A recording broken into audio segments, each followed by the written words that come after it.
to read into it if they did vote. Do you feel the details and the specifics in this contract are what will separate you and the eyes of the voters from your other candidates? I think that we are in the kind of trouble as a country that puts a premium on having solutions rather than slogans. And I think this is going to be a unique election in which people really are worried and they really do want to know what would you do and how would you do it and why should I believe you? And I think this is the beginning of laying that out in a way that I think is, I'm the only candidate running who's actually at a federal level balanced the budget for 4 years.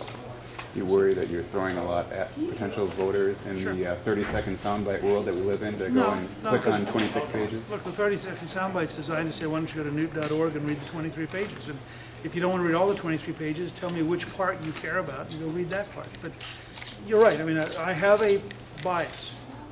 I believe to be a successful free society, citizens have to be willing to learn.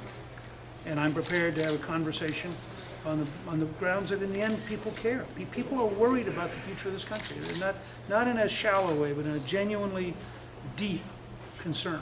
And so I hope to provide them the information to inform them of the options for saving America. The dramatic fluctuations in the stock market shape the foundation of your view on Social Security? No, because Social Security? any look at Social Security at investments over a 50 or 100-year cycle. If you're talking about, again, I don't ever tell anybody go in and out of the market on a 1 week basis.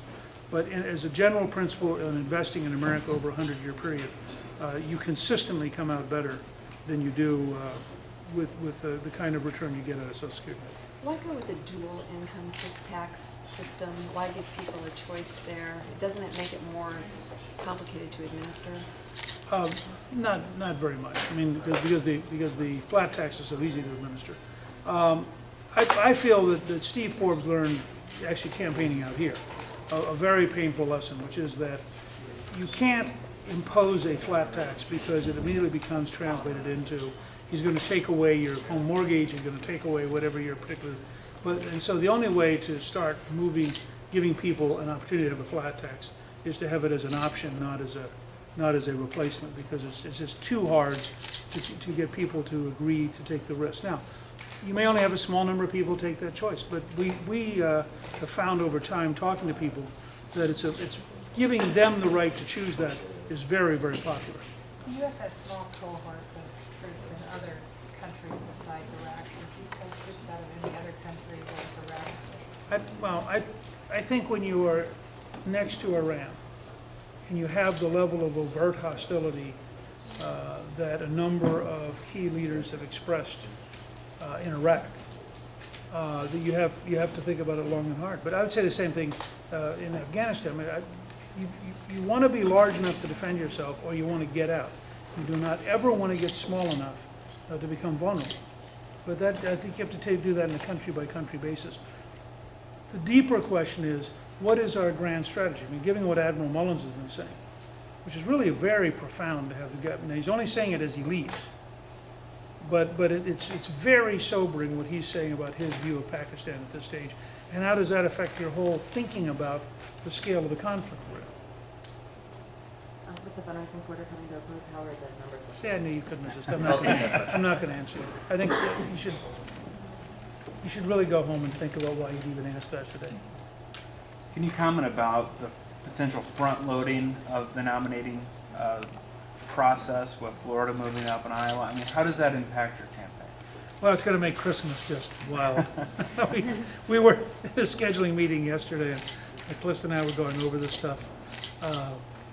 And I have no idea. I don't think anybody else has any idea what it's going to be like. Anyway, you've seen this in the last month. You know, we had a race that a number of you had defined as a two-person race, and Florida seemed to knock that for a loop.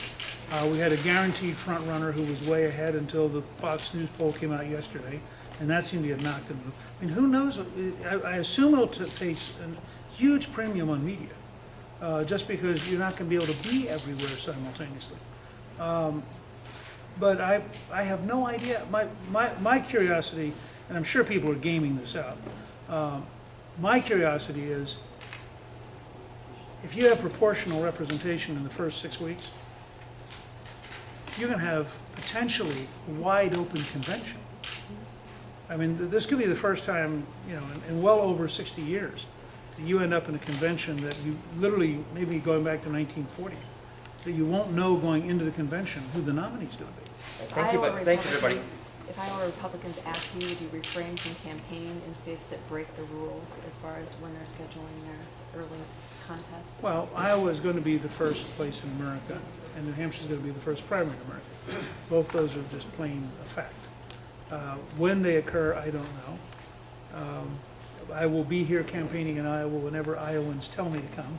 And I will be in New Hampshire campaigning whenever I think it's the Secretary of State in New Hampshire tells me to come. And that's sort of part of the 10th Amendment, is they get to choose, and we'll be here. But nobody's going to get ahead of either one of them, period. All right, thank you, Thank everyone. you. Appreciate your time.